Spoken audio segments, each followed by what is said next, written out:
Over all the years of playing video games, I've never really been into the Resident Evil franchise. The original PS1 trilogy are these really clunky, kinda point and click adventure games with controls made in a sewer. Tank controls are awful in my eyes. Pressing up makes you go forward and pressing left or right doesn't make you go left or right, but it makes you do like a little ballerina spin. It's really awkward. I completely understand why they did this though. Hardware limitations really crippled these games in my eyes, and while a lot of people make good points to why these are special, I just can't get into them. Then Resident Evil 4 came along and completely reinvented the wheel by turning it into an over-the-shoulder shooty shoot game, and it worked out really well, like really well. And then Resident Evil 5 came out. Now this is a game where Chris punches a boulder. Why is he punching a boulder? I have no idea. This game is kinda goofy. The whole franchise had lost its own identity and they really fumbled it up with Resident Evil 6. Yeah, this game is a mess. Thankfully, it managed to regain its footing in the 7th installment. Putting the whole game in a first-person perspective was genuinely terrifying. Resident Evil 7 starts off really strong, but it loses some of its magic later in the game, which kinda sucks. I wanted more maze-like houses, more wacky characters that try to stalk me, but instead I went on a rusty boat and fought some gooey goblins.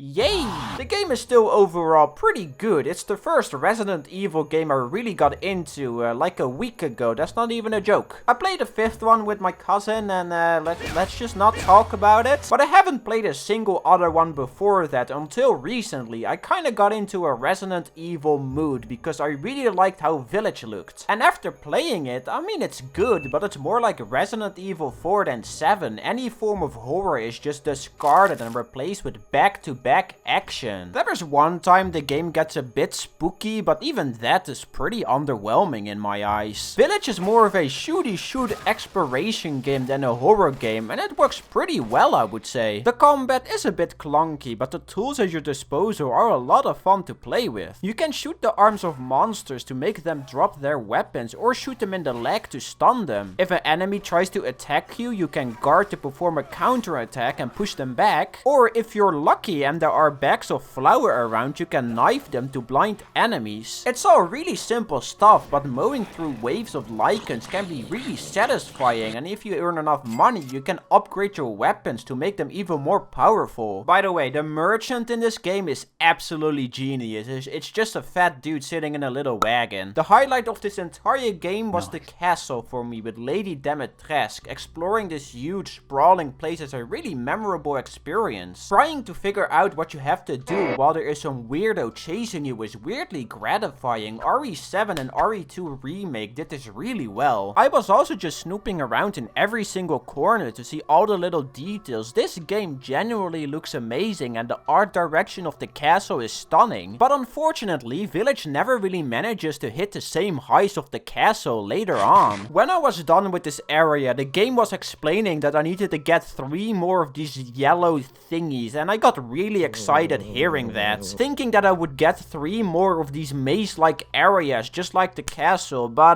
the game kinda throws it in a trash bin. Instead, the Village throws multiple things at you to see what sticks, and some of them work out well, I would say. I mean, that there's a funny fish, like come on. But other parts are really mediocre. I mean, it turns into a really forgettable bootleg Call of Duty game for like 20 minutes. Why is this here? This is my biggest problem with RE8. It keeps jumping from ID to ID, never really trying to stick to something and experiment more with a specific mechanic. Instead, you get a game with a lot of fun IDs that don't really go anywhere. If I would make a graph showing you how much fun I had with Village, it would look like this. Again, it never gets bad, just kinda eh. The castle itself is amazing though. It's without a doubt the best part of Village, and I really wish it would do more of this maze-like level design instead of throwing a Call of Duty mission at me. It's not the game I was expecting, but I liked it nonetheless. The shooting, exploration and action is all here, and I did a good job combining it together to form a fun, addictive experience. I give it a 7.5, but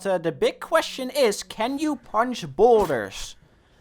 You can't. This game sucks.